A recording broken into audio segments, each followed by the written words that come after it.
si vous voulez, en 2 mots, d'abord que je me présente pour savoir à qui vous avez affaire, et effectivement, cette personne-là, je ne sais pas qui vous voir. J'étais très longtemps dans cette maison, puisque moi j'étais prof à Branly. Alors parlez bien dans le micro. Oui, moi j'étais prof à Branly, prof d'histoire et de géo, et ma femme était, après avoir été prof d'allemand ici, pour des raisons, disons, de voix, elle ne pouvait plus parler et assurer ses cours, était devenue surveillante générale. Donc nous avions notre logement ici.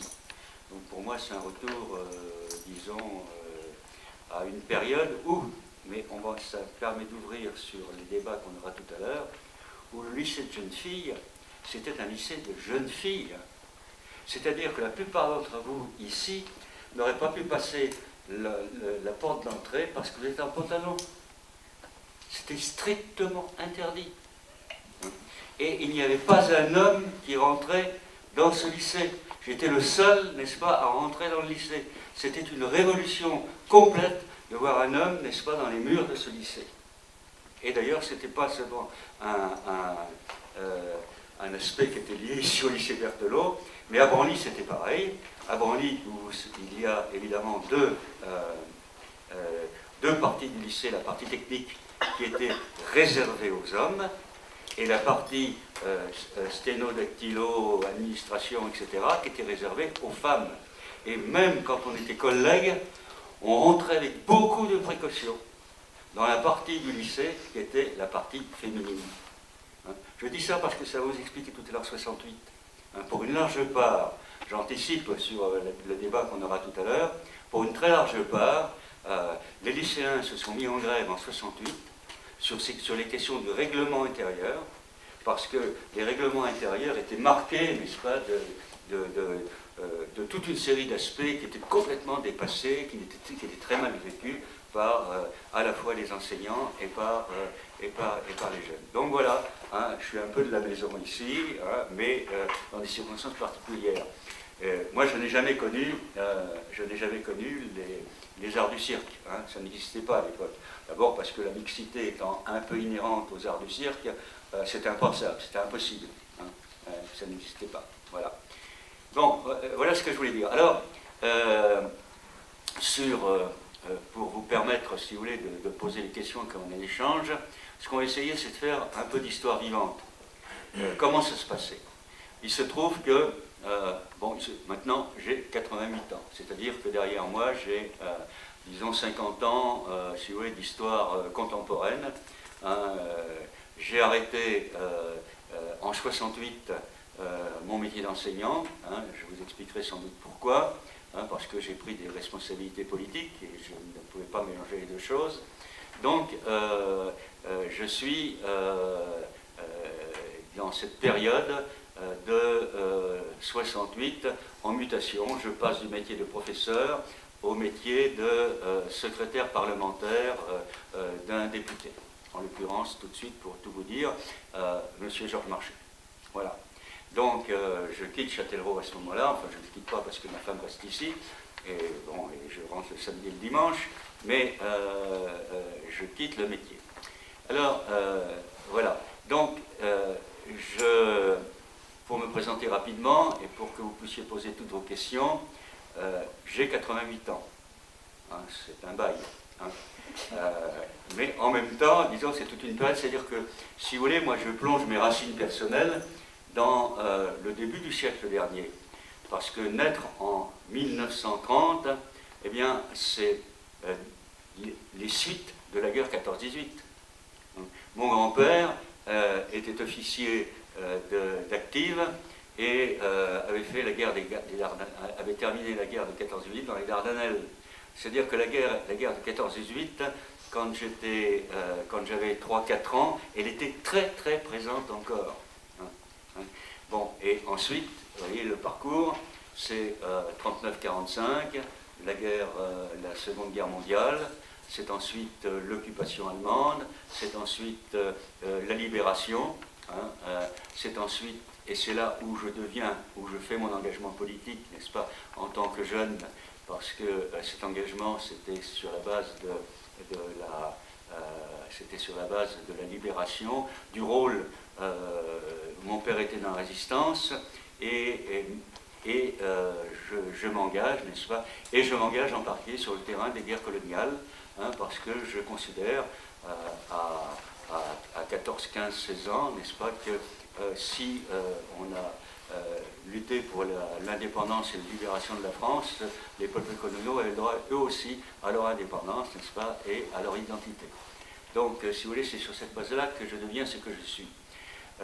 Je m'engage, alors pour tout vous dire, n'est-ce pas, mais tout à l'heure on fera de l'histoire vivante, et cette histoire vivante, y compris avec une réflexion sur les propres engagements politiques, je deviens communiste parce que à l'époque, n'est-ce pas, il y avait eu Stalingrad, il y avait eu Leningrad, etc., etc., et la victoire contre le nazisme, eh bien, pour une large part, l'Union soviétique y avait contribué.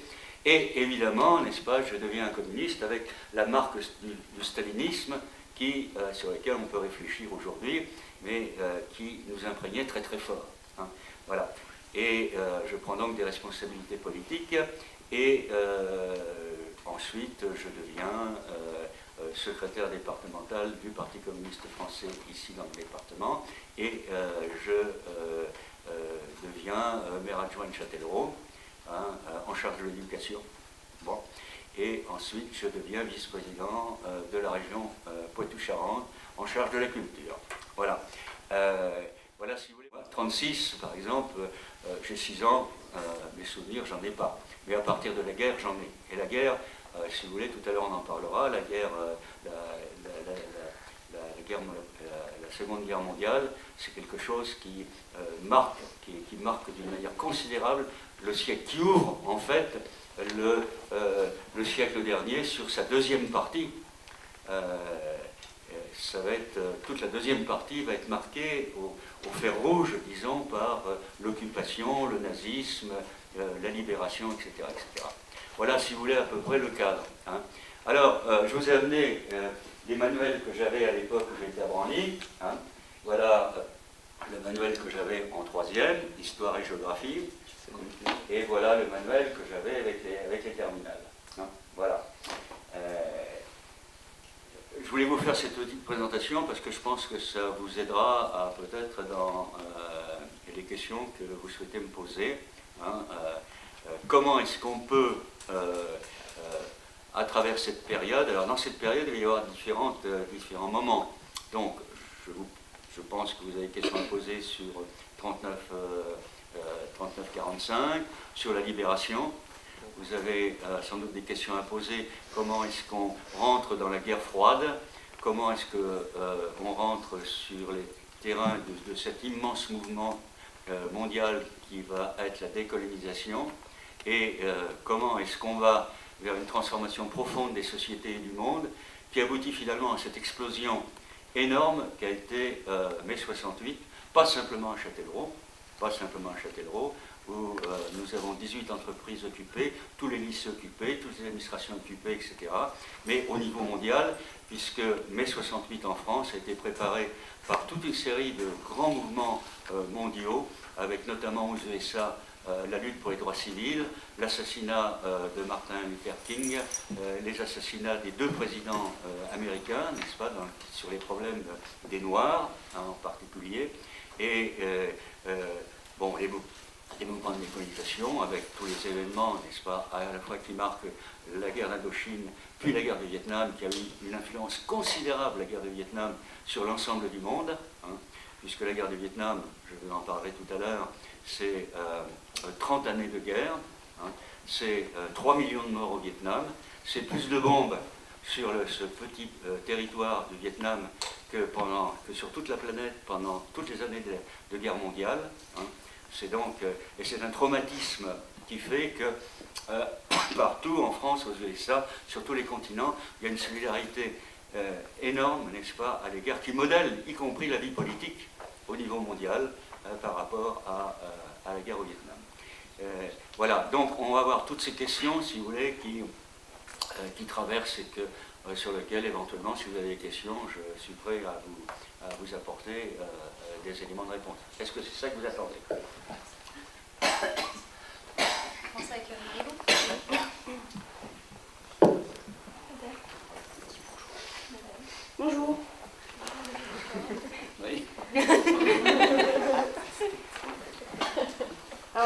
question qu'on s'était tous mis d'accord pour vous poser, c'était qu'est-ce qu'être lycéen à Tours sous l'occupation? Ah. Alors, qu'est-ce que être? Alors d'abord, il faut savoir ce que c'est que l'occupation. Ce que c'est qu'une guerre mondiale. Je vais commencer un petit peu avant l'occupation. Je suis donc à Tours et je suis encore à l'école primaire. La guerre éclate. Et bon, la guerre, elle se déroule ailleurs. Mais par contre, lorsqu'il y a des bacs, les hommes sont sur le front et l'armée allemande, n'est-ce pas, envahit la France. Et il faut imaginer que des millions et des millions de Français partent sur les routes face à l'invasion allemande, face à ce qu'on appelait les Panzers. Parlez dans le micro, monsieur. Ah oui, face aux Panzers, n'est-ce pas, qui étaient les chars d'assaut allemands, n'est-ce pas, qui étaient le fer de lance de la Wehrmacht. Et qui, donc, je suis à Tours, et nous partons avec ma grand-mère, avec mon père qui n'avait pas été mobilisé parce que mon père avait eu de la tuberculose, donc il n'avait pas fait l'armée, donc il avait la chance de ne pas être sur le front. Nous partons avec ma grand-mère, vous allez voir pourquoi je vous raconte ça, pour vous donner un peu une ambiance, qui est paralysée, et dans une petite charrette, nous partons à pied au milieu des centaines de milliers de gens qui arrivaient des Pays-Bas, de Belgique, qui fuyaient l'avancée allemande, qui, lorsqu'on part de Tours, était arrivée à peu près à la hauteur de Paris, hein, et qui avançait, n'est-ce pas? Et nous partons, donc nous sommes vers Poitiers, pour aller dans la famille en Corrèze, nous réfugiés, et nous sommes sur la RN10 à l'époque, qui était une toute petite route à bordée de platanes, avec ma grand-mère, mon père et moi, tout gamin, n'est-ce pas, nous poussons ma grand-mère dans une petite charrette, nous mettons 4 jours à pied pour aller de Tours Je vous donne ça parce que vous voyez, ça permet, me semble-t-il, de comprendre et de vivre cette période. Hein. Nous partons et avec les Stuka. Les Stuka, c'était des avions allemands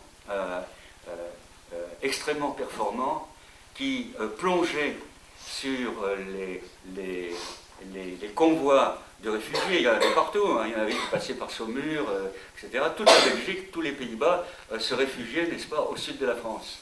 Et les Stuka arrivaient, plongeaient, et en plongeant, ils avaient des sirènes, c'était absolument effrayant. Et lorsque les Stuka arrivaient, on les sentait arriver dans le ciel, n'est-ce pas, eh bien, on plongeait dans les fossés sur les bords de l'R10, n'est-ce pas, et puis, bon, le mitraillage se faisait, il y avait des morts, évidemment, mais bon, et voilà. Hein. C'est vous dire, je vous dis ça, n'est-ce pas, pour imaginer l'ambiance. C'est le début de la débâcle, c'est la défaite, c'est la France qui s'enfonce dans une situation, comment dirais-je, elle n'existe plus. Bon, Pétain, c'est le gouvernement à la solde d'Hitler, hein, et des nazis. Et je m'en vais avec la famille me réfugier en Corrèze, dans la famille, puisque nous étions originaires de la Corrèze. Voilà.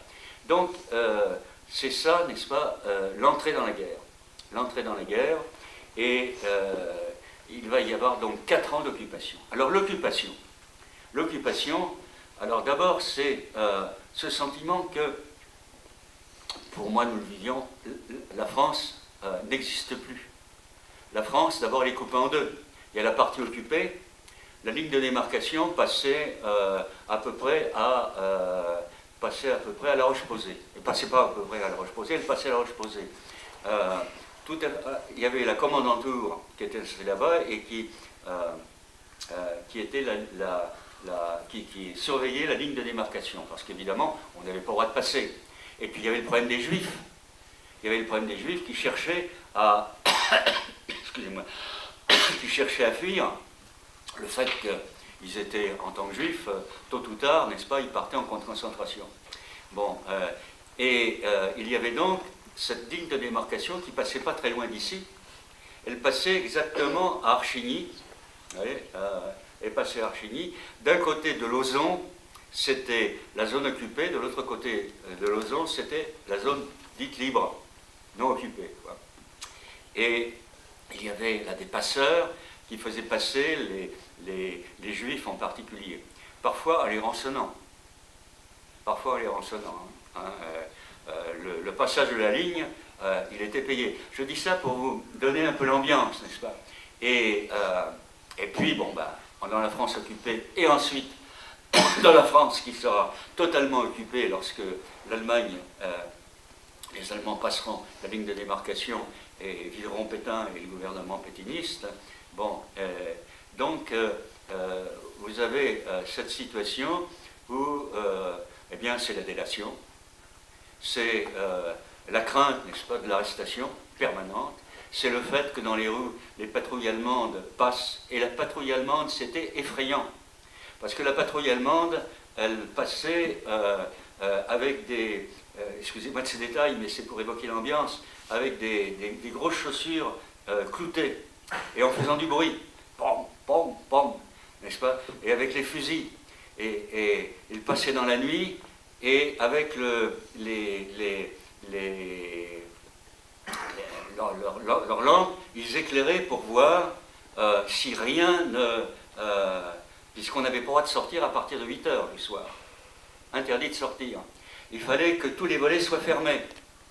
Il fallait qu'il n'y ait aucune lumière qui soit visible, parce que, évidemment, des lumières pouvaient être, pour l'aviation anglaise, pouvaient être des points de repère, hein, et signaler l'existence d'une ville ou d'un village.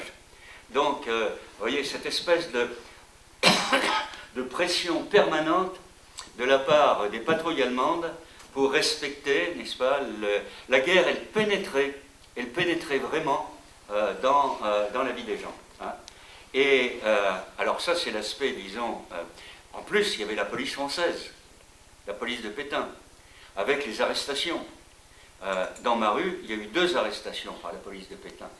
Et quand on est gamin, et que le voisin est arrêté, les enfants, c'est nos copains. Hein. Ils partent, on ne sait pas où, ou plutôt on sait bien, n'est-ce pas, qu'ils vont être torturés, on sait bien qu'ils vont éventuellement partir en camp de concentration. Donc vous voyez, vous imaginez un peu comment les rapports entre gamins dans une même rue, dans ces circonstances, pouvaient être. Hein. Alors, et c'était pas simple.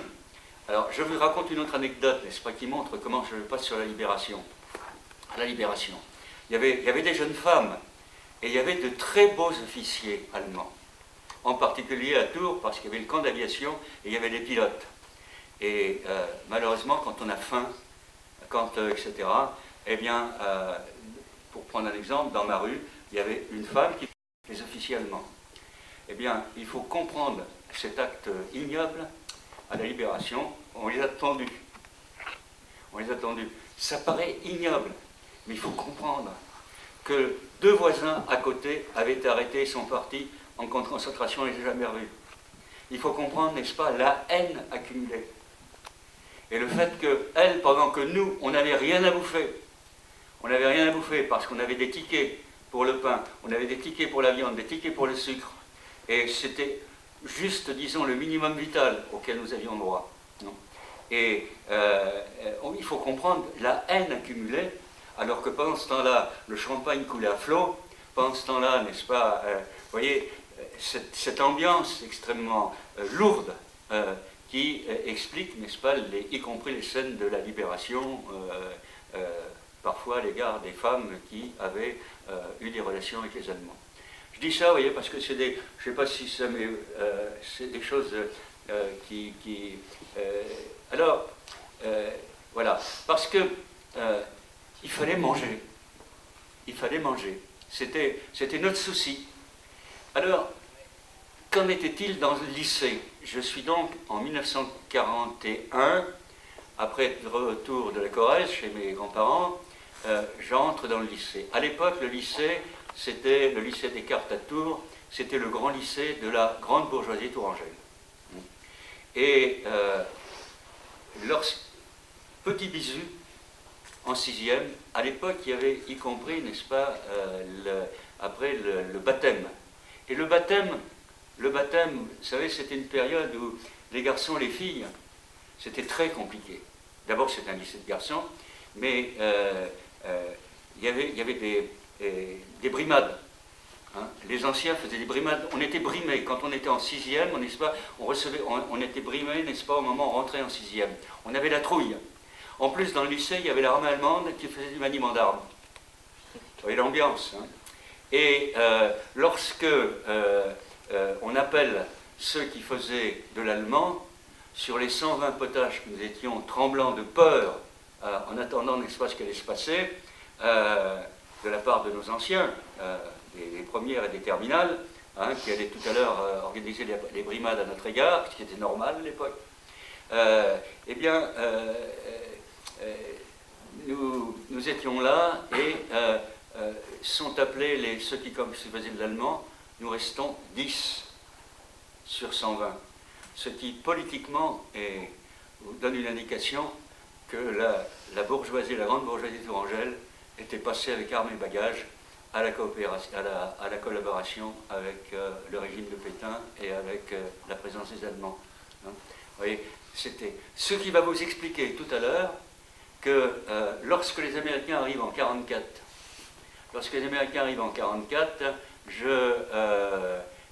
ils arrivent, les Allemands restent au sud de la Loire, parce qu'ils avaient des armes encore à Saint-Nazaire, donc ils voulaient conserver. Les Américains s'arrêtent à Château-Lavalière, et ils envoient 3 jeeps à Saint-Cyr-sur-Loire, de l'autre côté de la Loire. Et ils vont voir le maire en disant on voudrait un jeune qui parle un peu anglais. Parce que tout était écrit en allemand. Les indications de route, etc., tout était en allemand. Donc le maire dit bah oui, mais des jeunes qui parlent anglais. Alors, on en a un. Donc je me retrouve à 14 ans et demi, interprète de l'équipe américaine, n'est-ce pas, avec leurs 3 jeeps. Et on descendait la nuit de la tranchée à Tours, c'est pas pour ceux qui connaissent un peu Tours, et avec de l'autre côté les mitrailleuses allemandes. Et si nous avaient tiré une rafale, on était liquidés, etc. Mais les pauvres, ceux qui restaient à Tours, vous voyez, c'était les plus vieux de la Wehrmacht, et ils avaient presque plus de munitions, donc, etc. Et donc, je vais être interprète pendant 3 semaines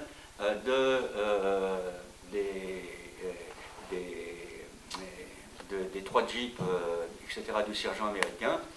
Et un matin, à 6 h du matin, les cloches de Tours se mettent à sonner à tout va. Je fonce voir les Américains, je leur dis, les Allemands quittent Tours, il faut y aller. Bon, ben voilà, le serpate américain, il n'aurait rien à faire, il est arrivé du Texas, la libération de Tours, c'est pas son problème. Hein. J'arrive à le convaincre et à le dire, il faut y aller, des milliers de Tourageaux vous attendent. On passe la Loire, on arrive, balcon de l'hôtel de ville, et c'est moi, un jeune de 14 ans et demi, n'est-ce pas, qui traduit le discours du serpate américain. C'était très simple, d'ailleurs, c'est du style « Hello boy, I got for you ». Enfin, il dit 3-4 mots, n'est-ce pas, comme commentant un match de baseball. Hein, voilà.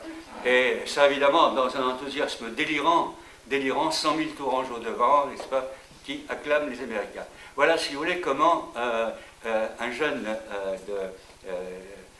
entre 10 ans et 14 ans vit la guerre. La guerre avec la débâcle, l'humiliation, la présence policière de la milice française, la présence des patrouilles militaires allemandes, n'est-ce pas, qui sont là dans votre rue, qui vivent au milieu, enfin la nuit, n'est-ce pas, qui sont là et vous les sentez, vous savez qu'ils sont là, hein, avec les arrestations dans le quartier, dans la rue, n'est-ce pas, des gens qui disparaissent, voilà. Et après, c'est la libération, avec l'explosion de joie, avec les Américains qui sont là, et là, une autre vie commence. Voilà, si vous voulez, sur l'occupation, ce que je voulais vous dire. Vous pouvez faire passer le micro à Arthur. Je suis peut-être un peu long, hein, si vous me dites... hein, j'essaye d'être plus anecdotique. Vous avez en partie répondu à la question d'Arthur, mais on va la reposer quand même. Du coup, oui, vous avez déjà à moitié répondu à mes questions, mais est-ce que vous pouvez nous parler du rationnement pendant la guerre, notamment de l'épisode du cochon? Parce que apparemment il y a un... Comment ça se fait que vous connaissez l'épisode du cochon? Parce que je l'ai lu dans vos mémoires et que d'accord. Il a repris ça. D'accord. D'accord. Oui, alors, qu'est-ce qu'on avait droit? On avait droit à, sauf pour les malades, à, disons, un fond de verre de lait. On avait droit à quelques sucres dans la semaine. On avait droit à un petit morceau de viande. C'était totalement insuffisant, n'est-ce pas, pour assurer, je dirais, tout simplement les besoins vitaux. Donc il fallait qu'on se débrouille pour trouver par ailleurs de quoi bouffer. Hein. Et en plus, les années de guerre ont été des années terribles du point de vue du froid. La Loire était complètement gelée et ça faisait une espèce d'iceberg. Hein. Les glaces, il avait même été question de faire sauter les ponts de pierre pour faire laisser passer parce que le fleuve était, vous voyez, les glaces débordaient, passaient au-dessus du pont, des ponts de pierre. Hein. C'est vous dire des hivers très très froids. Eh bien, tous les gamins, on était couverts d'engelures. On était, vous voyez, on n'avait plus de médicaments. La moindre maladie, c'était quelque chose qui pouvait être très grave et dégénérer. Et donc, qu'est-ce qu'on faisait avec mon père? Alors, on avait la chance, nous, dans la famille, que mon père était donc, n'avait pas été soldat du fait de sa tuberculose, donc il était là, alors que la plupart des hommes étaient au stalag, étaient en oflag ou au stalag, étaient prisonniers. La main-d'œuvre masculine n'existait plus.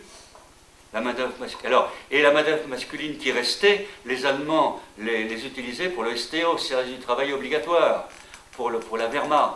Toutes les paysans étaient tenus, n'est-ce pas, de livrer leur blé, de livrer leurs poules, leurs canards, etc., pour nourrir l'armée allemande et pour nourrir ensuite les besoins pour le front et pour l'Allemagne. Donc, vraiment, une situation quasiment de disette. Hein, de disette.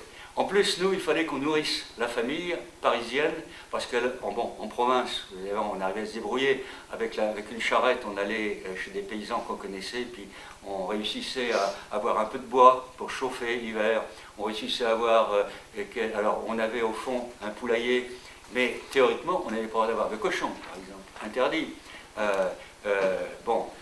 On en avait un, et alors, il fallait le tuer. Et alors l'histoire du cochon que je lis dans mes mémoires, c'est que comment être pris à avoir un cochon, c'était l'arrestation. Et l'arrestation, on ne savait pas où ça pouvait mener. Hein. Donc mon père a cette idée saugrenue, il avait tellement élevé avec soin son cochon, et au moment de le tuer, il veut le peser. Il l'emmène donc, on le met dans une caisse sur une brouette, et on l'amène pour le peser dans une ferme un peu plus loin. On était en bord de Tours, en milieu déjà un peu rural. Et ce con de cochon, c'est fort quand même, c'est tellement fort. Hein. Il fait sauter le couvercle, c'était moi qui tenais le couvercle, n'est-ce pas, comme ça. Il fait et le cochon qui sort de la brouette et qui se met à gambader, n'est-ce pas, dans tout le quartier, etc. Tout le quartier qui se met à courir derrière le cochon. C'était épouvantable. Élevage clandestin, c'était l'arrestation à coup sûr. Hein. Donc, voilà, c'est ce que je raconte, vous voyez, comme élément. Vous imaginez cette histoire du cochon qui se balade dans les rues, ce que ça pouvait représenter pour nous aujourd'hui, c'est un épisode absolument banal, c'était un épisode dramatique à l'époque. Hein. Il suffisait effectivement que je sois dénoncé pour avoir fait de l'élevage clandestin, c'était à coup sûr l'arrestation de mon père. Voilà, hein, c'est la question que vous vouliez poser. Voilà. Et du coup, le cochon, il est... Le cochon, là, on a réussi tout le quartier s'est mis, on l'a refoutu dans sa boîte, on l'a emmené se faire peser. On a engueulé mon père en disant, mais t'es complètement fou. Enfin, les voisins l'ont engueulé en disant, qu'est-ce que c'est que ça de peser un cochon, etc. Vous fallait le tuer tout doucement, et puis surtout en l'étouffant. Parce qu'il ne fallait pas qu'il brame trop, le cochon. Hein, vous voyez, c'est des petits détails comme ça qu'aujourd'hui on ne peut pas imaginer, quoi, hein, parce que la fin du cochon peut être aussi très dramatique. Hein, voilà. Est-ce que vous avez d'autres questions sur l'occupation? Ou est-ce qu'on passe au... En gros, on a 4 thèmes à aborder. Est-ce qu'on passe au deuxième thème ou est-ce que sur l'occupation, vous avez autre chose? Profitez-en, n'hésitez pas. Ouais, moi. J'aimerais savoir ce que vous avez pensé des films qui sont sortis après l'occupation allemande, notamment par exemple La Grande Vadrouille, si vous l'avez aimé, des trucs comme ça. Bon, Si c'est d'abord j'ai un point de vue global et général. En général, ces films-là reflètent un certain nombre de réalités. Bon, j'ai des points de vue différenciés selon la nature du film, hein, évidemment.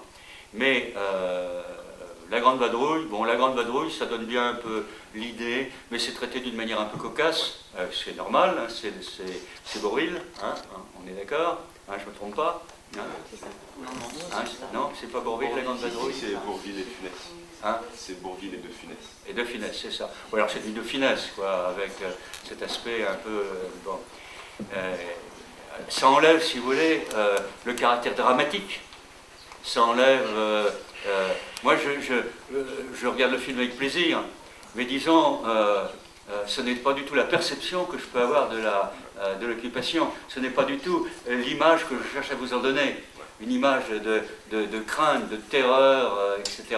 Vous voyez. Alors, imaginez, par exemple, sur la terreur, je suis en 4e, et 3 jeunes communistes du lycée, c'est une des raisons d'ailleurs pour laquelle j'adhérais ensuite au Parti communiste, 3 jeunes communistes du lycée de terminale, n'est-ce pas, ont distribué, pas ouvertement, mais clandestinement, des tracts communistes dans le lycée. Bon, ils sont arrêtés et fusillés immédiatement. Et nous le savons, nous les connaissons. Vous voyez, vous imaginez un peu ce que ça veut dire dans un établissement quand... hein, voilà. Voilà. Donc, si vous voulez, moi, mon vécu de l'occupation, c'est ça. Hein. Évidemment, quand Bourvil et De Funès font ça à la rigolade, je trouve ça très très beau, très bien, très intéressant, etc. Et je me marre aussi, mais ce n'est pas mon vécu. Hein, ce n'est pas mon vécu. Ceci dit, ce qu'ils disent de l'occupation, des aspects, c'est tout à fait réel, véridique, etc. Mais pris dans une démarche de film comique. Hein, or, l'occupation, c'était pas comique. D'autres questions sur l'occupation? On passe à la suite. Est-ce que vous avez connu des membres de la résistance française? Mon père était dans la résistance. Il était à ce qu'on appelait les transmissions, à la poste, à la grande place de Tours. Il occupait un poste d'autant plus stratégique qu'au moment de l'ouverture du front de Normandie, Tours est évidemment entre le front de Normandie et les armes allemandes du sud de la France, c'était évidemment un lieu où toute une série de contacts se faisaient, de transmissions téléphoniques. Donc il était au cœur des transmissions. Mon père a fait cette résistance d'une manière très discrète parce que son poste était tellement important, il était entouré d'officiers allemands qui le surveillaient, etc. Mais ce que vous pouvez faire passer à la résistance, c'est évidemment décisif, puisqu'il avait connaissance de tous les mouvements de troupes. Lorsqu'il remontait, les mouvements de troupes qui se sont illustrés tragiquement, n'est-ce pas, au Radour, qui se sont illustrés tragiquement à Maillet, à côté, etc., qui sur leur passage incendié, etc., etc., et il transmettait ça. Alors après, dans les réseaux de résistance, lui-même ne savait pas où ça passait, où tout était, n'est-ce pas, très, très cloisonné, très, très surveillé, et il a réussi à passer, malgré ces officiers allemands qui étaient à côté de lui, n'est-ce pas, il a réussi quand même à passer des données essentielles, mais il ne sait pas où.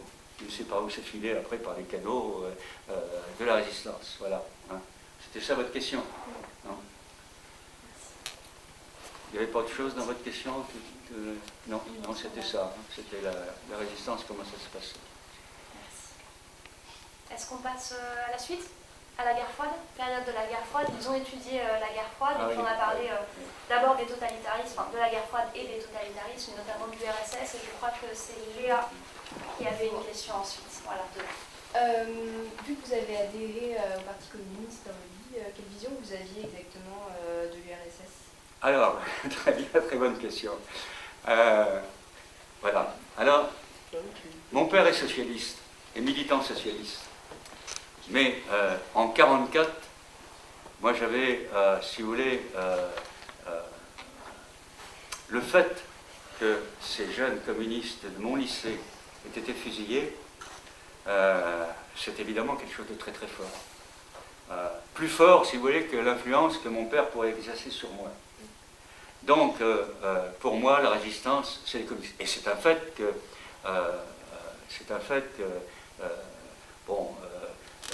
à Tours comme ici d'ailleurs, hein, la plupart des maquis étaient FTP, F, ici à la Manufacture, sur les plaques des fusillés, les 3/4 sont membres du Parti communiste à la Manufacture. Donc le rôle des communistes est incontestable dans la lutte armée. Et j'ai une admiration sans borne pour l'image des jeunes fusillés, et en particulier un homme qui pour moi, un jeune qui est pour moi le héros, c'est Guy Moquet, qui est une station de métro à Paris, hein, qui est le jeune fusillé par les Allemands, et qui était le symbole, si vous voulez, de la résistance des jeunes communistes à l'égard du nazisme. Donc, je me tourne plus, puis, vous voyez, les jeunes, ils vont toujours un peu plus loin que leur père. Hein. Voilà, donc je me tourne plus, si vous voulez, vers... je prends contact à ce moment-là avec ce qui s'appelait l'UJRF, Union des jeunes républicains de France, qui était en fait une organisation de jeunesse communiste. Et je deviens secrétaire en terminale d'un comité. On organise. Alors, c'était très ouvert. Hein. C'était les Américains, c'était l'arrivée du jazz, c'était Rhapsody in Blue, etc., etc. Vous voyez, c'était très marqué par cette ouverture. Après les années d'occupation, pouvoir faire du jazz, c'est une révolution culturelle. Vous voyez, c'est énorme, c'est le sentiment de liberté. Bien. Et ceci dit, pour moi, comme pour mon père d'ailleurs, qui était socialiste, on suivait l'essentiel, c'est passé sur le front de l'Est. Même y compris au moment où j'étais interprète auprès des Américains, il y avait 143 divisions allemandes face à l'armée soviétique qui avait dépassé la Pologne et qui s'approchait de Berlin. S'il n'y avait pas eu Stalingrad, s'il n'y avait pas eu Leningrad, hein, le siège de Leningrad, etc., s'il n'y avait pas eu Staline dans la station de métro, n'est-ce pas, etc., c'est là, en fait, où la guerre tourne, hein, en faveur, disons, des forces alliées et des forces de liberté contre le nazisme. Donc, nous étions accrochés. Qu'on soit communiste, enfin à l'époque j'étais rien du tout, même mon père qui était socialiste, nous étions accrochés, n'est-ce pas, à Radio Londres, bien sûr, et donc à De Gaulle, mais accrochés également au fait que là où ça se passait principalement, c'était, et je dois dire d'ailleurs que de ce point de vue à l'égard des Américains, je disais, vous êtes un peu dégueulasse parce que vous laissez faire les soviétiques, et vous ne bougez pas beaucoup, Ouais. Mes Américains, là, mes 4 Jeep, ils étaient tranquilles, peinards dans le champ derrière la maison, hein, mais j'avais pas le sentiment, n'est-ce pas, ils s'en foutaient, ils arrivaient du Texas. Qu'est-ce que vous voulez? En quoi ces affaires européennes les intéressaient? Hein, non, j'exagère en disant ça, vous voyez, mais c'était un peu ça, quoi. Donc l'engagement, c'était du côté de l'Union soviétique. Et il y a effectivement un sentiment de reconnaissance à l'égard de l'Union soviétique qui est partagé par tous les Français à l'époque, mais qui me conduit, moi, à m'engager un peu plus du côté des communistes. Donc je soutiens le programme de la résistance, hein, et j'organise des trucs culturels dans le cadre du lycée, en terminale, etc., en tant que secrétaire de l'UJRF. Bon, j'avance, si vous voulez, davantage dans les contacts avec ces gens qui étaient des héros, qui pour beaucoup d'entre eux, étaient des héros de la résistance. Voilà.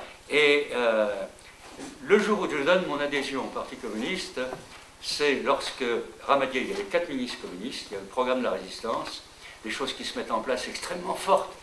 Prenez par exemple, moi j'étais d'une famille paysanne de la Corrèze, comme je vous l'ai dit. Bon, ben, à l'époque, pourquoi est-ce que une partie de la paysannerie limousine va devenir communiste et pour longtemps, hein, en élisant après les députés communistes, etc. Pour des raisons extrêmement simples. C'est le statut du fermage et du métayage qui a été apporté par les députés, par les ministres communistes et par Waldeck Rochet en particulier à la Libération, qui va changer complètement la situation des paysans à la Libération.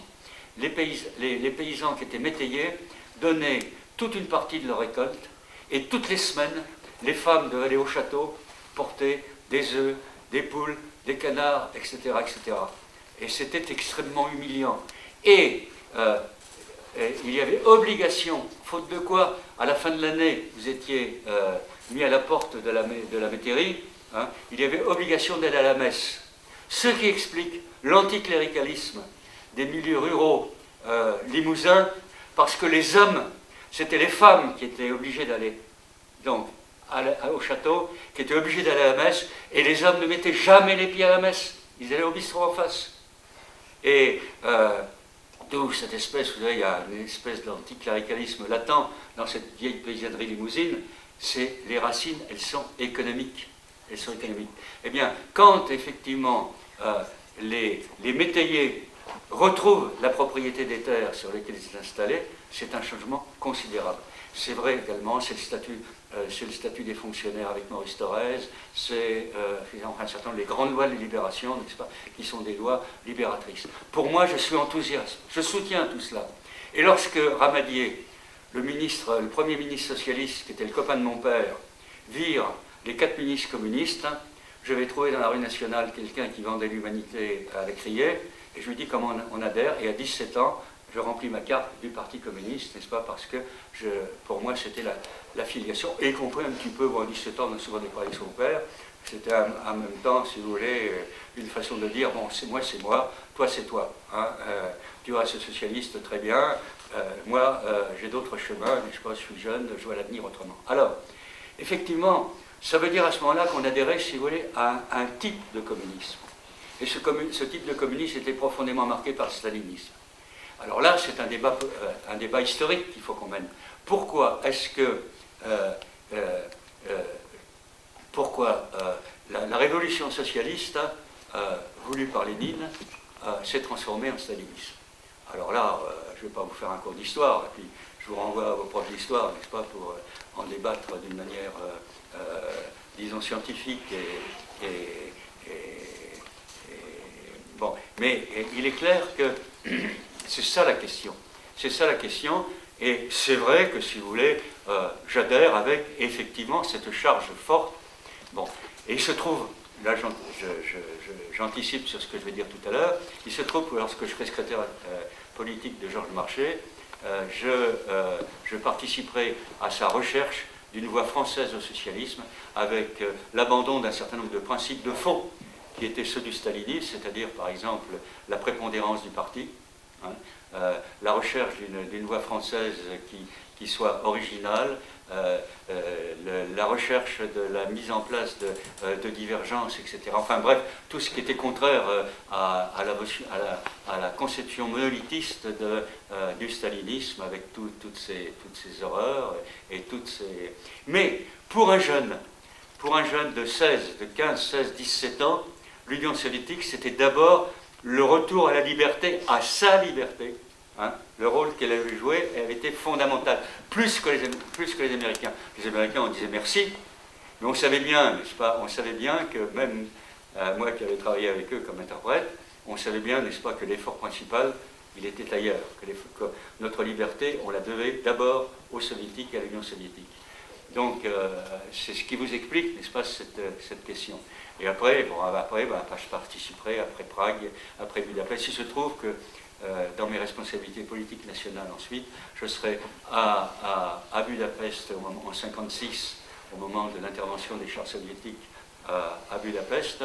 Je participe au meeting avec Khrouchtchev qui entame le processus de déstabilisation en Union soviétique. Je suis sur la place, sur les grandes places de Budapest, à ses côtés, n'est-ce pas, représentant du Parti communiste français, hein, où il y a le fameux rapport de Khrouchtchev, n'est-ce pas, où là, il coupe complètement avec le stalinisme.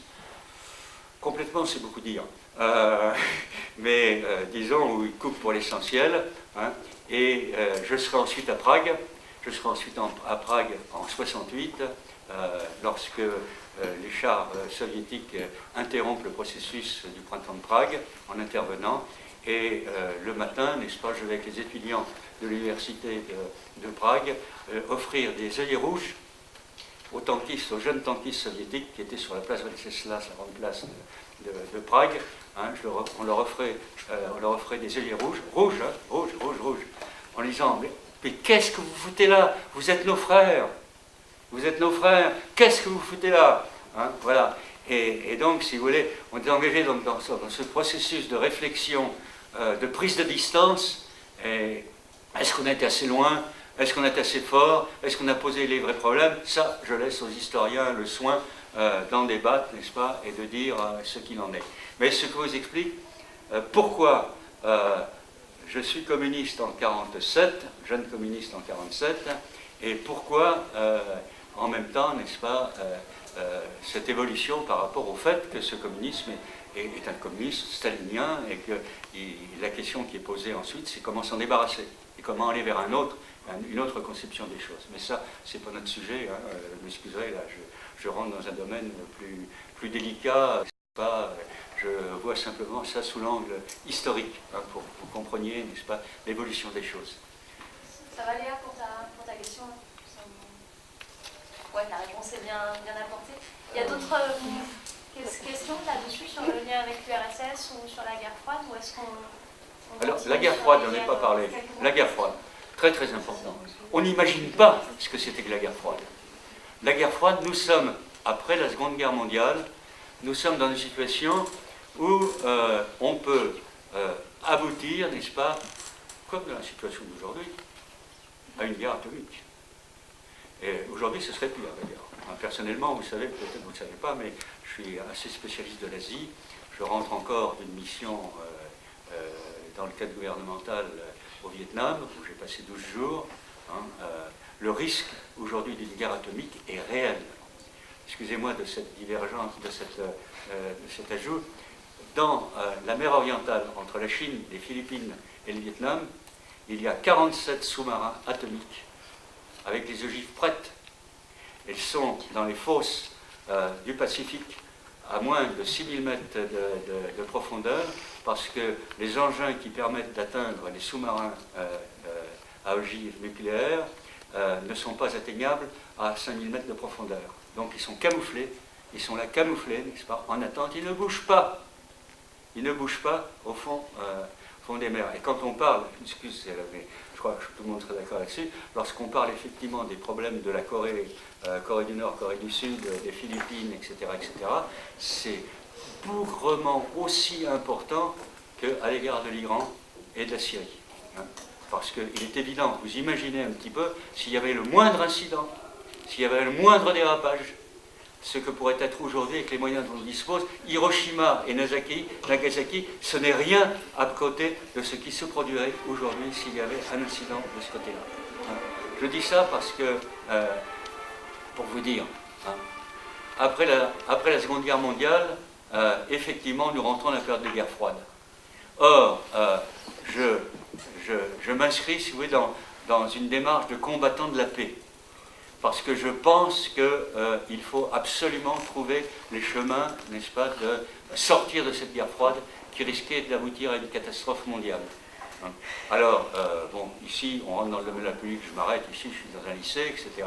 Mais, vous voyez, c'est effectivement toute une partie de ma vie et de mon engagement de dire négocions, et arrêtons cette escalade. Comment ça se passe?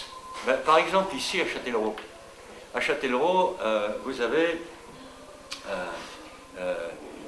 donc des armes atomiques qui sont installées par les USA en Allemagne, hein, face au bloc soviétique. Hein. Et De Gaulle ne participe pas. Et le gouvernement français ne participe pas. Mais il y a autorisation d'utiliser le territoire français pour transporter disons, l'accompagnement militaire et matériel à l'égard des armes qui sont entreposées en Allemagne de l'Ouest. Donc, tout le matériel débarque à La Rochelle. La Rochelle est un port pratiquement américain. Et il transite à travers la France. Et ici à Châtellerault, vous allez voir pourquoi je vous dis ça, parce que tout à l'heure on va tomber sur les problèmes très châtelleraudais.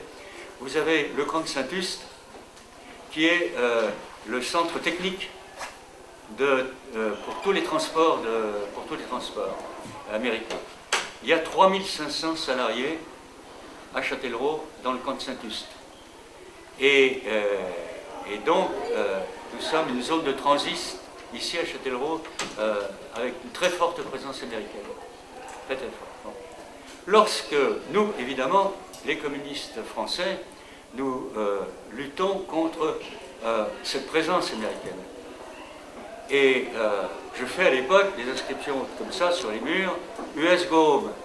Sauf que US Go Home, qu'est-ce que ça voulait dire pour les salariés du camp de Saint-Just? Ben, ça voulait dire l'appellation d'emploi. Ouais.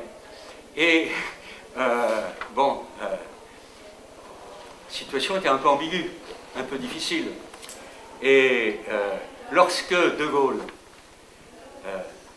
dit non aux Américains et dit interdiction du territoire français aux troupes américaines pour ravitailler, parce que De Gaulle avait une vision d'une certaine autonomie française par rapport aux Américains. C'est parfois ce qui nous rapprochait de lui. Eh bien, donc le camp la route est fermée et les 3500 salariés sont licenciés.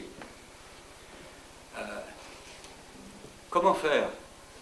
Le secrétaire de la section communiste que j'étais, comment faire? Manifestation.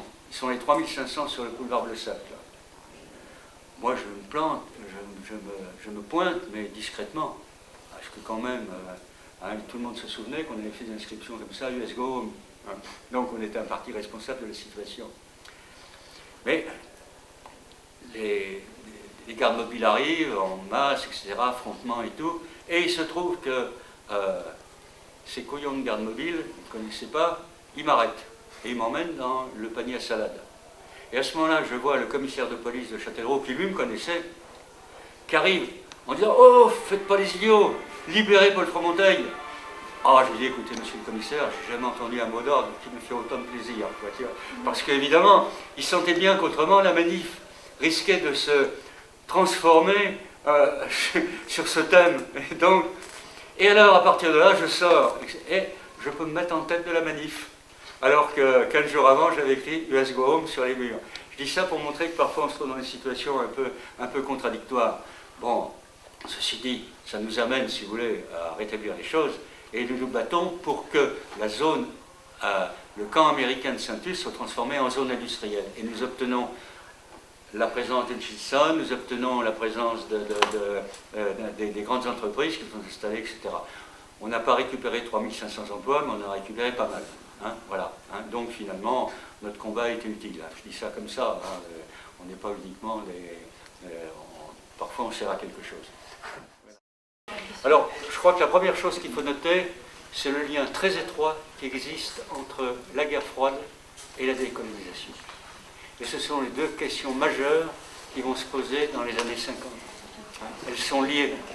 Elles sont liées parce que, par la force des choses, après la Seconde Guerre mondiale, il y a effectivement l'impossibilité de maintenir les rapports coloniaux tels qu'ils existaient à l'époque où les Noirs sont des esclaves, où les Arabes sont à peine des êtres humains puisqu'ils ne sont pas citoyens, puisqu'ils n'ont pas le droit de vote, puisqu'ils n'ont pas aucune possibilité d'agir, y compris sur leurs propres conditions, etc. Donc, va naître un immense mouvement dans le monde de décolonisation et de recherche de nouveaux rapports de civilisation. Alors, c'est la question, évidemment, en tant que jeune communiste que je suis à l'époque, c'est la question sur laquelle mon positionnement est tout à fait fort et actif. Je suis donc tourangeau à l'époque à Poitiers, et je suis secrétaire, comme je l'ai dit tout à l'heure, de l'UJRF, l'Union des jeunesses républicaines de France, qui en fait sont les jeunesses communistes, hein, sous un autre nom. Et nous nous engageons aux côtés, n'est-ce pas, de ce qu'on appelait les Indochinois, qui réclamaient non pas leur indépendance totale, mais qui réclamaient, disons, un nouveau statut des rapports avec la France.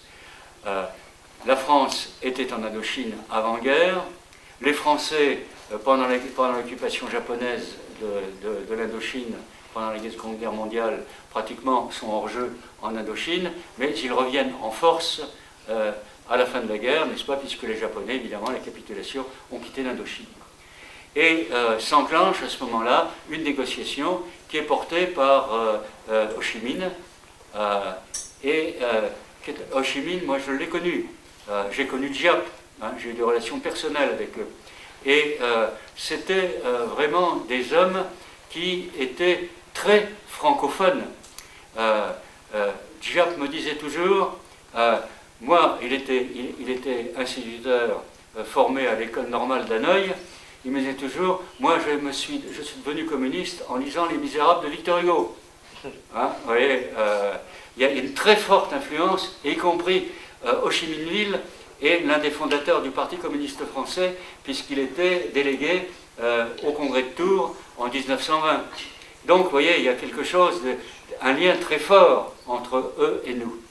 Donc, Ho Chi Minh demande pour l'Indochine de négocier un statut nouveau qui assure une certaine indépendance dans le cadre de l'Union française. Les négociations s'entament, Ho Chi Minh va à Fontainebleau, c'est l'époque où il y a encore des ministres communistes au gouvernement, ce sera une des raisons d'ailleurs pour lesquelles ensuite la rupture se fera en 1947. Donc Ho Chi Minh négocie, et pendant ce temps-là, à Haiphong, le grand port d'Hanoï, hein, c'est d'Argentlieu qui est chef de la flotte française et qui déclenche, sans l'ordre du gouvernement français, qui déclenche le bombardement d'Haiphong. Et immédiatement, n'est-ce pas, ben, c'est la rupture.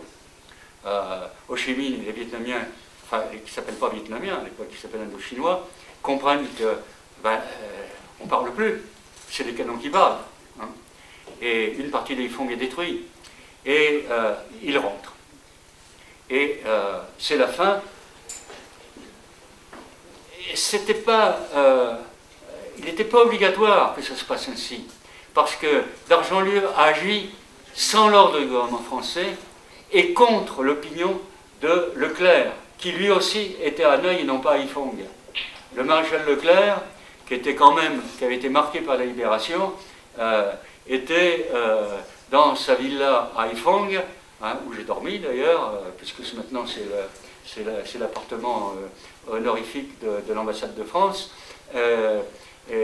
était lui pour assurer les avancées d'une solution nouvelle, parce que la question s'était posée à Madagascar avant, 80 000 Malgaches massacrés pour maintenir le statut colonial, hein, en 1947, enfin au début de 1947, et ensuite déjà en Algérie avec le massacre qui avait lieu à Sétif.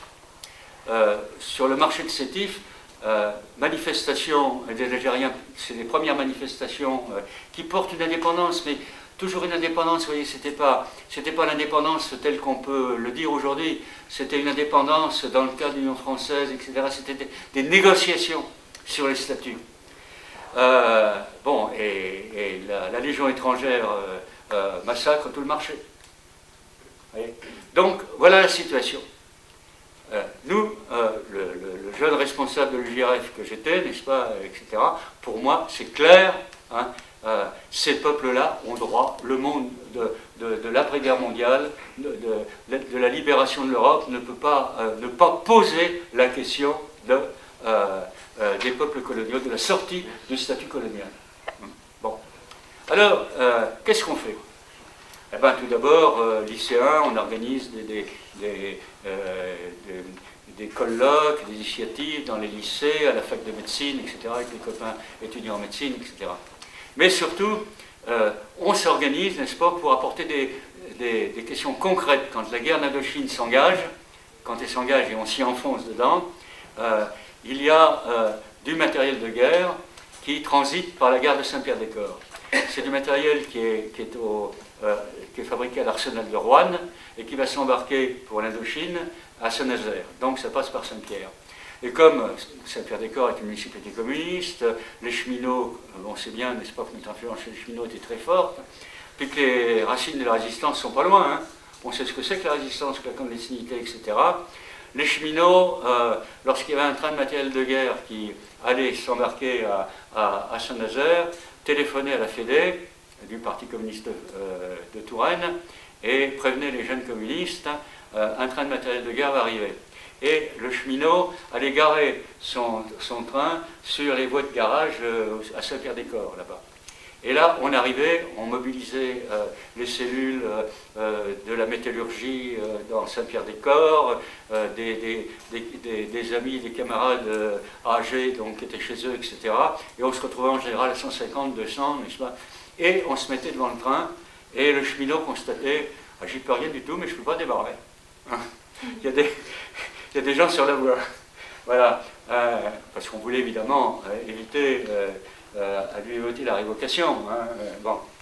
Mais il nous avait appris comment est-ce qu'on faisait, n'est-ce pas, pour foutre en l'air les chenillettes qui étaient sur les wagons.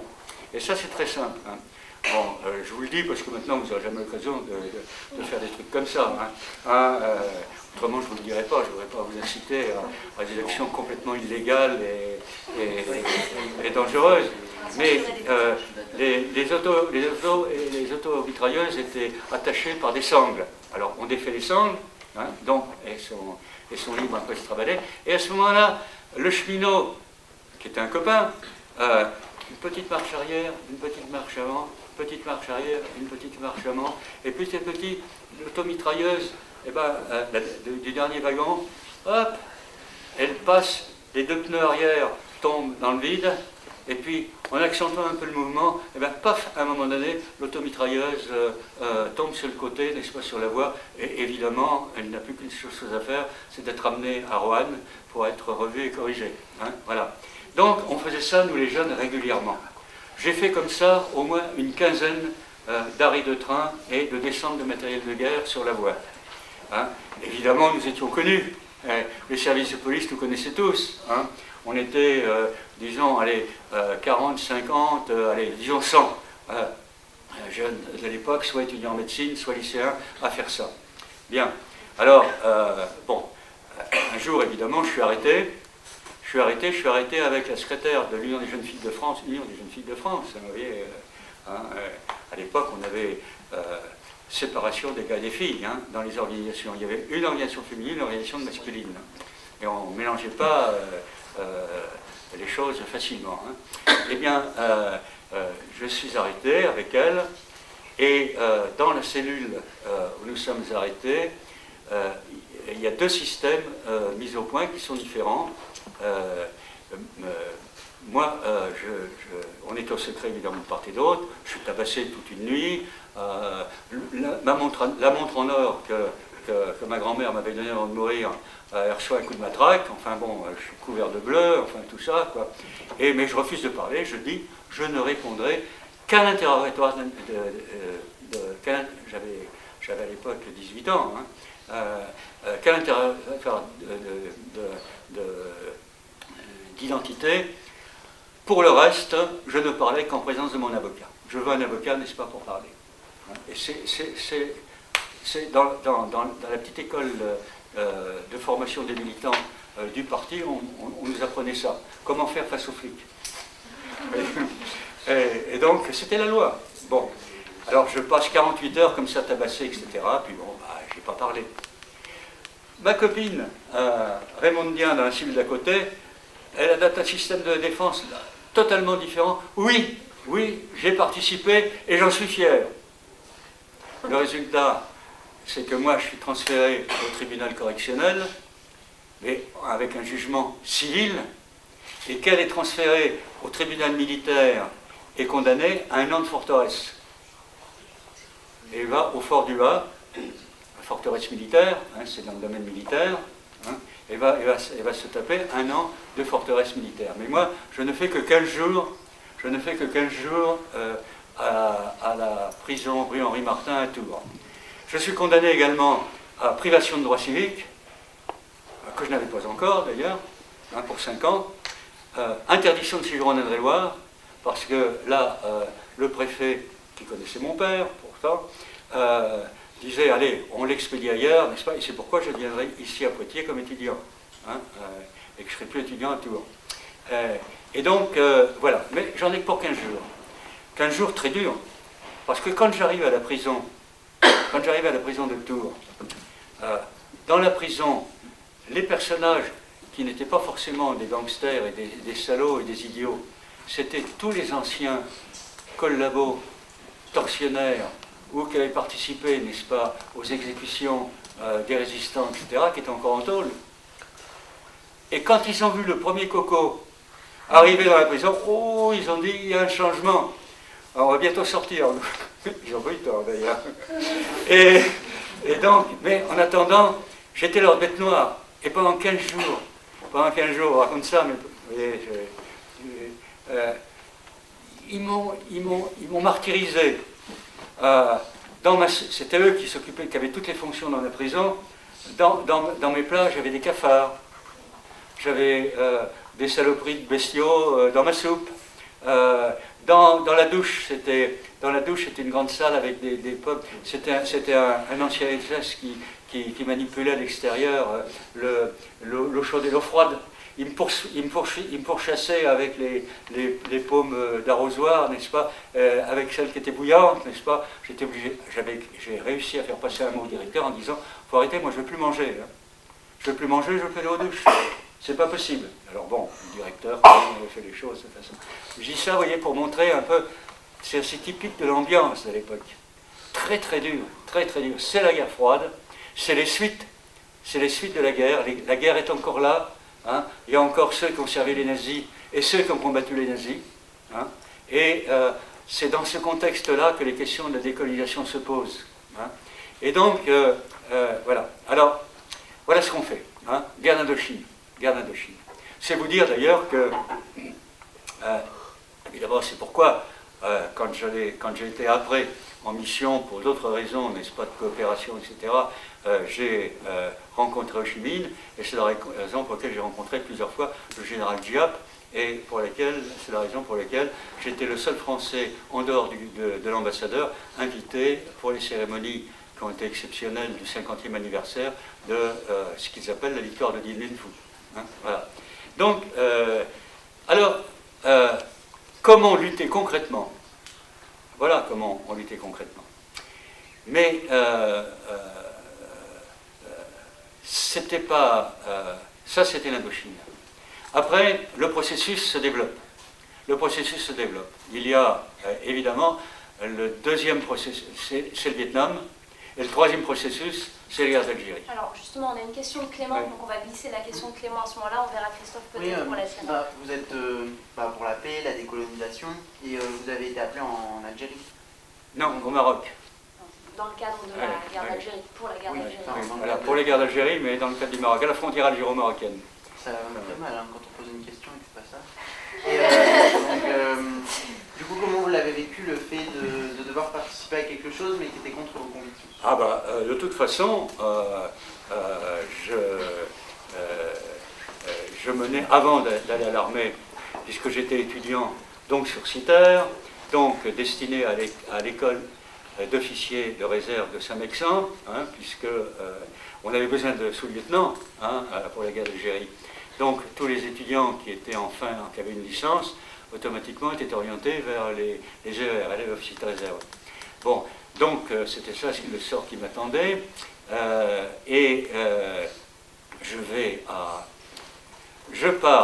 J'arrive à l'école d'officiers de réserve, je débarque à Saint-Mexan et je vais voir mon capitaine qui commandait le peloton et il me dit, bon, je vous connais, j'ai votre fiche, hein, je sais qui vous êtes, etc., etc.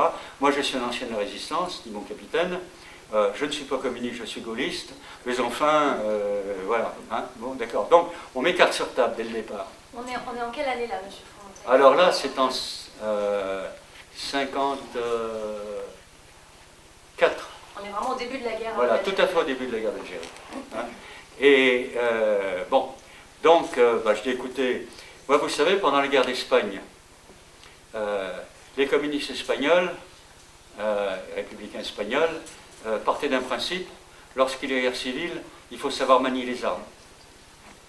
Donc, et vous avez été dans la résistance, vous savez ce qu'il en est. On a un débat très, très franc, très franc. Vous savez ce qu'il en est. Je ferai mon boulot d'élève officier. Mais je sais ce qui m'attend, je ne serai pas nommé. Il me dit, vous avez raison. Hein, bon, et effectivement, je fais donc mon stage d'élève officier de réserve. Et au niveau du classement administratif, je suis 4e du peloton, parce que j'ai eu un coup de bol terrible. J'étais très mauvais au tir à l'arme. Et ce jour-là, je réussis ma cible impeccable. Comme c'était la note la plus forte, je suis en tête de mon peloton, ce qui était un miracle. Hein. Donc je suis 4e. Sauf que quand la liste des reçus a été publiée, ceux qui étaient reçus effectivement, j'étais plus sur la liste. Voilà, hein. Bon, mais j'ai toujours avec mon capitaine une bonne relation humaine. Voilà. Donc, comment faire après? Après, je pars.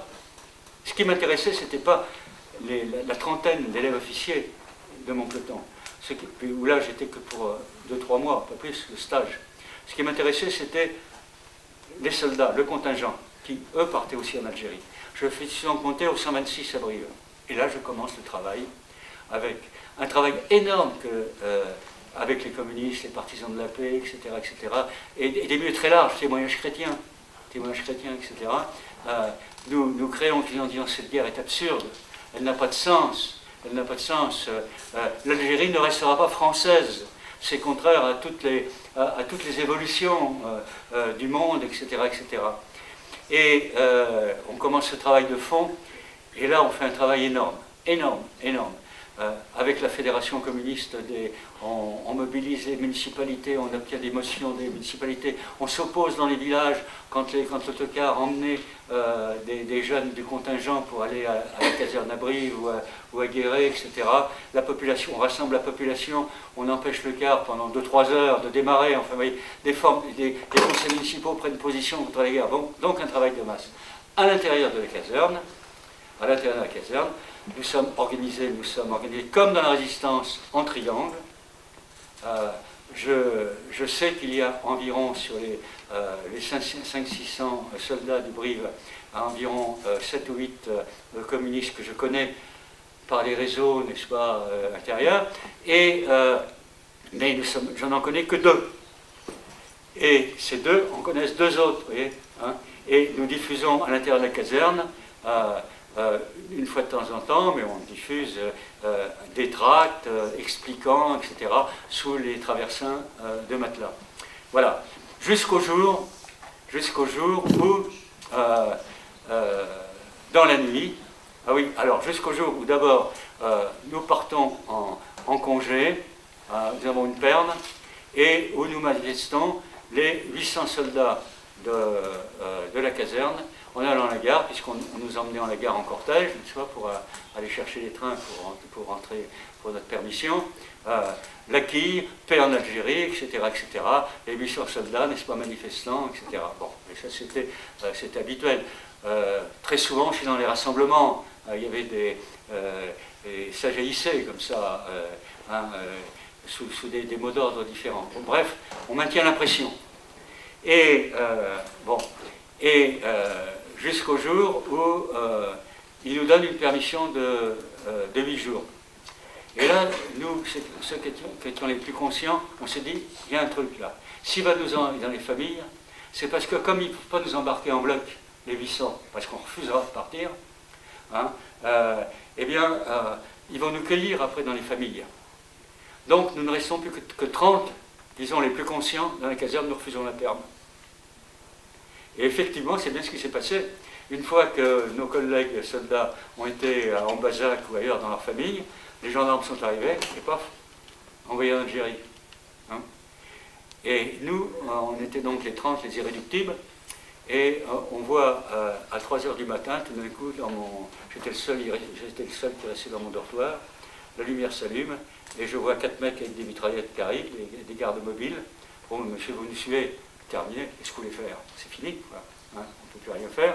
Donc, embarqués dans des camions à 30, embarqués à Angoulême, les 30, on est mis avec d'autres contingents de secteurs plus malléables, enfin disons de secteurs où il y avait une manifestation, et nous allons embarquer dans notre train, et en face de moi, un sergent-chef s'installe et me dit toi, je suis chargé de toi, hein, tu bouges pas. Je lui dis, qu'est-ce que vous voulez que je fasse? En plus, c'est les trains d'autrefois, vous savez, qu'il y avait des portes par compartiment. Alors, avec donc l'impossibilité de circuler dans le wagon et dans le train. Je suis en face de vous, qu'est-ce que vous voulez que je fasse?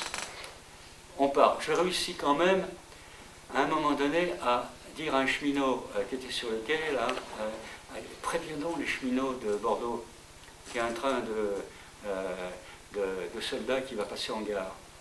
Alors effectivement, on arrive à Bordeaux. Bon, les cheminots bloquent le train.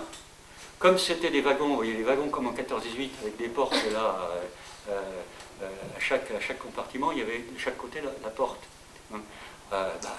Tous les soldats qui étaient dans le convoi se mettent à descendre, avec les cheminots on forme cortège. Les CRS arrivent, n'est-ce pas? Bon, mais pendant 2 heures, ils mettent 2 heures à nous faire remonter dans le train. Voilà, et on part. Mais à ce moment-là, je ne sais pas qui a eu le génie, c'est pas moi, hein, parce que j'avais mon serpat en face de moi, hein, je ne pouvais pas bouger de toute façon. Je ne sais pas qui a eu le génie de penser à la sonnette d'alarme. Et on est le premier train qui, régulièrement, quand on arrivait dans un village, n'est-ce pas, à espace tous les 25 km, quelqu'un tirait la sonnette d'alarme, automatique, le train s'arrête. Et on s'arrêtait, n'est-ce pas, dans le village, et tout le monde descendait, hein, les 400-500 troufions qui étaient dans le train, on descendait, à ce moment-là, on se répondait dans le village, et bon, les gars d'Algérie, etc., les gars qui partent en Algérie, c'était dans le Bordelais, vous voyez, coups de pinard, etc., etc. Bon, les CRS arrivent, il y avait des wagons de CRS qui étaient derrière, des wagons qui étaient devant, nous faut remonter, au bout de 6-7 heures dans le village, et on met 48 heures pour aller jusqu'à Toulouse. Hein, et après, je ne sais plus combien, pour aller jusqu'à Marseille. Bon. Là, quand on est arrivé à Marseille face au bateau qui allait nous embarquer, là, on a eu un coup de cafard, quoi. C'est fini, quoi. On ne peut plus rien, quoi. Hein, bon. Voilà. Donc, voilà, c'est-à-dire qu'il y avait un immense courant de soutien il faudra qu'on écrive un jour, enfin, j'ai commencé à le faire dans Boukia, il faudra qu'on écrive un jour, n'est-ce pas, la lutte des soldats du contingent, n'est-ce pas, contre le départ en Algérie. Mais moi, je ne vais pas en Algérie parce que je suis marié, père de 2 enfants à l'époque. Or, ça me donne droit à partir au Maroc. Donc, je pars par Casa, mais je suis installé sur un piton rocheux à la frontière. Donc, 25 mètres plus loin, c'est l'Algérie. Et donc, il y a quand même toutes les... disons, il y a la Légion étrangère d'un côté, il y a les félagas, comme on disait, n'est-ce pas, de l'autre côté, etc. Enfin, ils sont là, ils occupent les vallées. Hein, ils occupent les vallées. Alors, comment ça se passait après? Monsieur, oui. Pardon, excusez-moi, mais après, on n'aura plus qu'un quart d'heure pour D'accord. parler de mai 68 et de Châtellerault. D'accord. Je vous propose de résumer et qu'on passe voilà, alors, à mai 68. Résumé, après, n'est-ce pas, eh bien, on y va au coup à coup, en expliquant que cette guerre n'a pas de sens. Elle n'a pas de sens. Il faut en sortir. Les Algériens, c'est normal, n'est-ce pas? Mais regardez un peu la réalité. Regardez la réalité autour de vous, n'est-ce pas? Comment ils vivent, ils n'ont aucun droit. Ce ne sont pas des hommes et des femmes. Hein. Ils ont droit, comme les autres êtres humains, d'être des hommes et des femmes, et donc d'être des Algériens. Voilà, bon, je passe maintenant à cause de la... Camille, tu pourras nous relancer ouais, tu peux nous lancer le thème suivant, Camille, s'il te plaît. Alors, J'étais un peu long, là, excusez-moi. Vous avez une question là-bas, à gauche, monsieur Fromental, à votre gauche. S'il vous plaît, est-ce que vous pourriez nous raconter les événements de mai 68 à Châtellerault? Alors, les événements de mai 68. Alors, vous allez avoir un excellent numéro des cahiers du centre Châtelleraudais d'études historiques qui va paraître à l'automne. On a fait 3 articles. Un article qui est l'article de Hamelin qui est historien, qui travaille avec le Centre social de Nantes, et qui montre les changements dans la ville. Bon. Un deuxième article qui fait le point d'un syndicaliste qui fait le point, un point global très très intéressant sur l'ampleur de mai 68 à Châtellerault. Et enfin un troisième article qui est un article que j'ai fait sur la signification, et notamment en insérant le mai 68 à Châtellerault dans le contexte historique des différents mouvements depuis la Révolution de 89 jusqu'à la Résistance, etc. etc. Et alors, que dire de mai 68 à Châtellerault? D'abord, Châtellerault confirme le fait que se limiter à dire que mai 68 c'est un mouvement de chienlit gauchiste, ce n'est rien comprendre à la réalité de mai 68.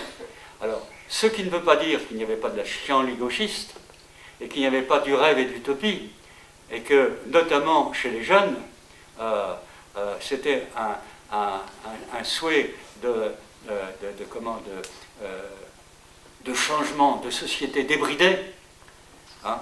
Mais à Châtellerault, l'essentiel, en dehors des jeunes et des lycéens, n'est-ce pas, qui sont massivement en grève, j'expliquerai tout à l'heure pourquoi,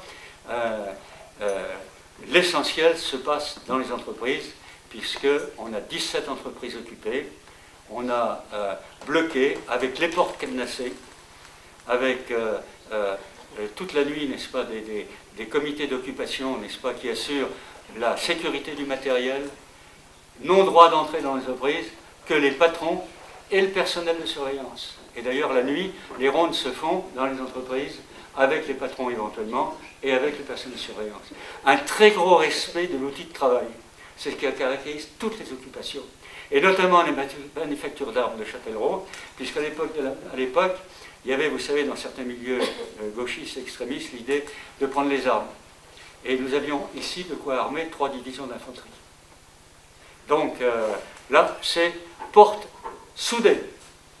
Hein, interdiction d'entrée, n'est-ce pas, etc. Et quand les étudiants de Poitiers ne sont jamais venus ici, parce que c'était moi qui fais le lien avec les étudiants de Poitiers, donc je les informais, donc ils ne venaient pas à Châtellerault. Par contre, les étudiants de Tours qui ne connaissaient pas la situation essayent de venir, y compris pointer leur nez à la manufacture. Je peux vous dire qu'ils ont été reçus poliment, mais fermement. Vous n'avez rien à foutre ici. Hein, voyez. Donc, réduire uniquement à la chienlit d'une utopie gauchiste, ce n'est pas vrai. Il y a ça, c'est là, c'est présent, mais ce n'est pas le fond de la question. Le fond de la question, c'est que les lycéens que vous étiez, comme vos professeurs de Branly et de Berthelot, nous nous mettons en grève contre quoi? Contre un enseignement complètement désuet, contre des méthodes de gestion des établissements secondaires, et c'est valable aussi pour les écoles primaires. Toutes les écoles primaires de Châtellerault sont en grève, sont fermées. Hein, fermées. Pourquoi? Parce que dans les écoles primaires, la mixité n'existait pas. Il n'y avait aucune classe où il pouvait y avoir un seul garçon si c'était une classe de filles. Pas une classe de garçons où il y avait une fille, parce que ce n'était pas possible. Ce n'était pas possible. Or, nous sentions bien que derrière ce problème de mixité, il n'y avait pas seulement des problèmes de mixité, il y avait des problèmes de conception de l'éducation et d'une éducation qui se tournait vers le monde tel qu'il était réellement. Hein. Or, ce monde avait bougé. Nous n'étions plus 50 ans en arrière avant la guerre 14-18, n'est-ce pas? Donc, c'est sur ces questions de société que lycéens, enseignants se mettent en grève. Bien. Mais à côté de cela, il y avait dans les entreprises des questions extrêmement précises, notamment sans doute en dehors des grandes entreprises qui étaient la manufacture, où il y avait des traditions syndicales, etc. 3500 syndicats à la CGT en 1930 à Châtellerault. Sochata, aéronautique, etc. Là, il y avait de très fortes structures. Bon, mais ailleurs, ce qui caractérise le mouvement de grève à Châtellerault, c'est le rôle des femmes. Les rôles des femmes, les femmes ne sont pas syndiquées. Les salaires sont extrêmement bas. Dans la conserverie, les salaires, si vous voulez, pour faire une comparaison qu'aujourd'hui, ce serait 250 à 300 euros par mois. Hein, c'était ça la réalité. Et c'était entre 45 et 50 heures de travail par semaine. À travers ça, quelles questions étaient posées? La condition féminine. La condition féminine. Alors, par exemple, moi, en tant que secrétaire de section du parti, j'accompagnais le secrétaire de l'UL. On va à la boîte de conserverie, 250 femmes. Et c'était mis en grève le matin. Elles n'étaient pas organisées syndicalement. Bon, Servol, le secrétaire de la CGT, organise le syndicat, fait un cahier de revendication. Et elles étaient mises en grève, et elles avaient bloqué l'entreprise pour une simple bonne raison, avec une seule revendication. Nous voulons un brancard.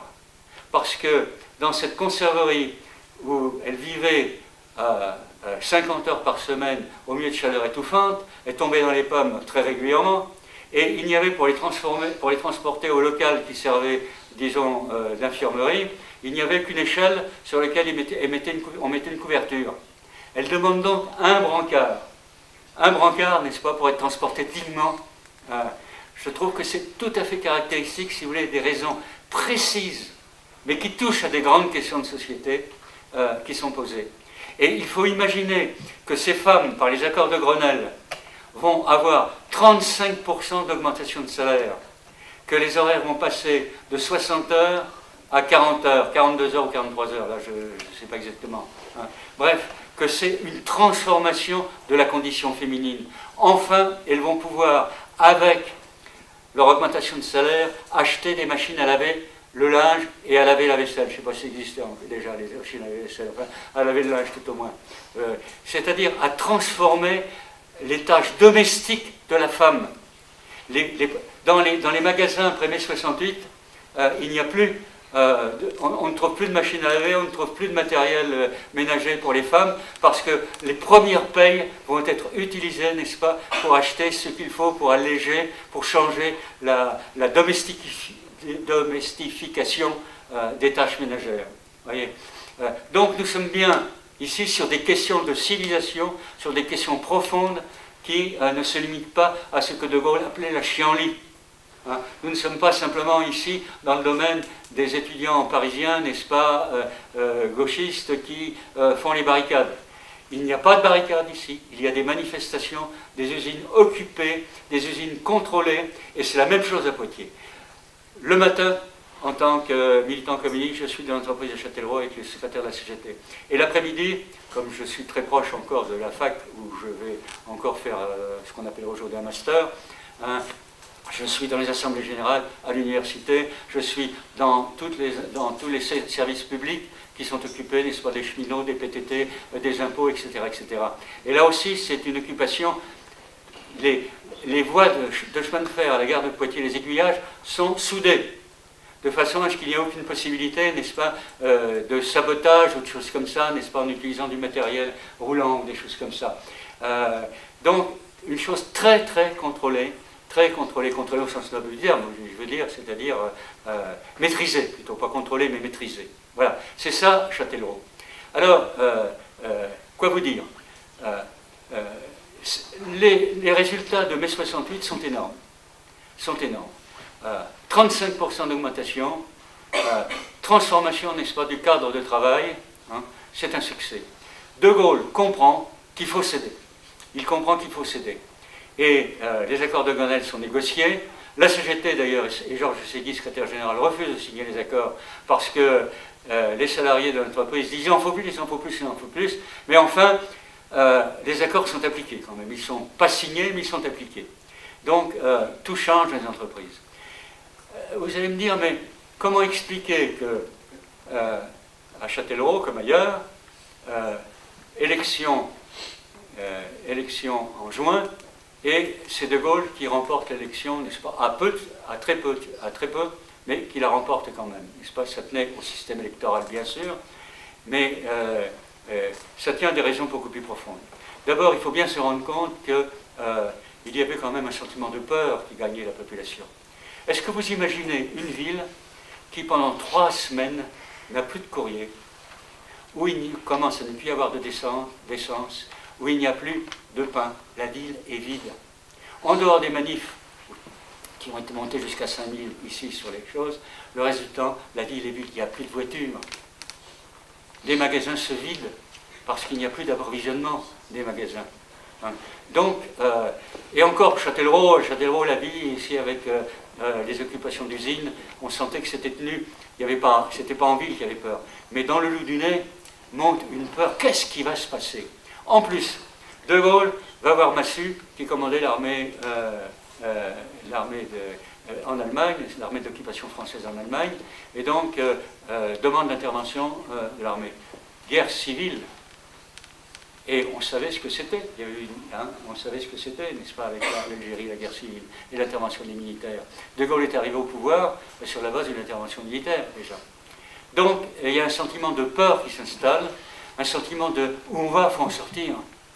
Donc, De Gaulle a l'intelligence à la fois d'ouvrir sur le plan des négociations de revendication, accord de Grenelle, donc de donner satisfaction aux raisons profondes du mouvement, hein, et de promettre une réforme de l'enseignement, etc., etc. Donc, ouverture de ce côté, et en même temps, la peur fait que... Alors, dernière question, c'est qu'à l'époque, en force d'opposition politique, il y a le Parti communiste. Je suis candidat en 67, avant 68, je suis candidat en mai 67, et je fais au premier tour, 39,90%. C'est-à-dire qu'on est la très très grande force. Ici à Châtellerault, c'est déposé aux archives, hein, les cahiers de trésorerie. Vous avez, pour la population de 35 000 habitants, vous avez 1095 cotisants à la section de Châtellerault du Parti communiste français. Donc, c'est pas rien. Ça pèse très très lourd. Ça pèse très très lourd, mais en même temps, c'est sans perspective parce qu'on est tout seul. On est tout seul. On ne peut pas offrir comment dirais-je, de perspective, si vous voulez, où on va sur le plan politique, quelle majorité, etc. Et c'est l'époque où je rentre, excusez de ces détails, mais ils vont répondre à vos questions quand même, à vos questions, c'est l'époque où je rentre dans l'équipe de Georges Marchais pour ouvrir la voie à un socialisme à la française, c'est-à-dire à transformer un peu les choses et à engager le processus qui va construire au programme commun de gouvernement, qui aboutira, n'est-ce pas, c'est qu'avec Édith Cresson, nous gagnerons la municipalité de Châtellerault, et avec Cartreau, puis après Ségolène Royal, et en passant par Raffarin, nous aurons la direction du Conseil régional. Voilà. Mais à l'époque, en mai 68, nous n'avons pas d'accord politique. Il y a ce parti communiste qui est extrêmement fort, mais qui est tout seul, hégémonique, mais sans possibilité, n'est-ce pas, d'offrir un accord. Je crois avoir répondu un peu à vos questions. Est-ce que vous avez d'autres questions sur mai 68 à Châtellerault, Poitiers? Zoé? Moi, je voudrais savoir si vous voyez des différences entre les mouvements étudiants et cheminots de mai 68 et ceux d'aujourd'hui. Très bonne question. Alors, il est évident qu'il y a une très grande différence entre les mouvements étudiants à Paris et ceux que j'ai connus, moi, à Poitiers. Alors, je ne parlerai pas de ceux de Paris parce que je ne les connais pas, hein, j'étais sur Poitiers. Mais les étudiants, c'était vraiment les questions du contenu de l'enseignement qui étaient posées. De la possibilité, n'est-ce pas, nous sortons d'une conception universitaire qui faisait que c'était des mandarins qui étaient profs de fac. C'était des espèces de statuts, hein, qui ne permettaient pas ce que nous attendions d'eux, c'est-à-dire des débats, des échanges, etc. etc. Hein, vous voyez, c'est la conception actuelle que l'on a de la formation universitaire. C'est un travail entre l'enseignant et les étudiants. C'était pas du tout ça. C'était des pontifes qui étaient derrière leur truc et qui assénaient, n'est-ce pas, des vérités premières de leurs travaux personnels universitaires. Or, tout change. Poitiers et l'université, je parlais de Poitiers, hein, mais sans doute c'est valable pour Paris, mais à Paris c'est un peu différent parce que Paris, il y a la médiatisation, il y a les étudiants étrangers, etc. Mais Poitiers, lorsque moi j'étais étudiant dans les années qui précèdent 50, c'était une petite université. C'était à ce moment-là les fils des hauts fonctionnaires, de la bourgeoisie locale. Et le monde ouvrier n'allait pas à l'université. Le monde paysan n'allait pas à... le monde paysan, tout autour de Châtellerault, après le certificat d'études, c'était terminé. C'était terminé. Hein, c'est dans cette période-là que se fait le changement Hein. C'est dans cette période-là, n'est-ce pas, que les lycées commencent à se remplir avec les gens qui arrivent de 25 ou 30 km. Mais les lycées, c'était la bourgeoisie locale, hein, et les étudiants, nous étions, disons, la bourgeoisie régionale. Or, tout change. L'université passe de, peut-être à l'époque, moi j'étais étudiant, on était peut-être combien, allez, là je donne un chiffre, il faudrait vérifier dans les statistiques, mais peut-être 4000, 5000. Nous sommes en mai 68, plutôt dans les 25 000. Donc arrive, et ce qui explique d'ailleurs qu'à Poitiers, il n'y a pas eu de barricade, par exemple. Parce que les étudiants viennent de la campagne, et les étudiants repartent. C'est pas comme à Paris. À Paris, ça bouillonne, les barricades, etc. Aucune barricade à Poitiers. Aucune barricade à Poitiers. Parce que, d'abord, la plupart des étudiants rentrent dans leur famille, y compris pour se nourrir. Alors, on va devoir malheureusement, voilà. Votre intervention était très riche, on va devoir arrêter là. Je vous laisse remercier, bien sûr, M. Fontenay.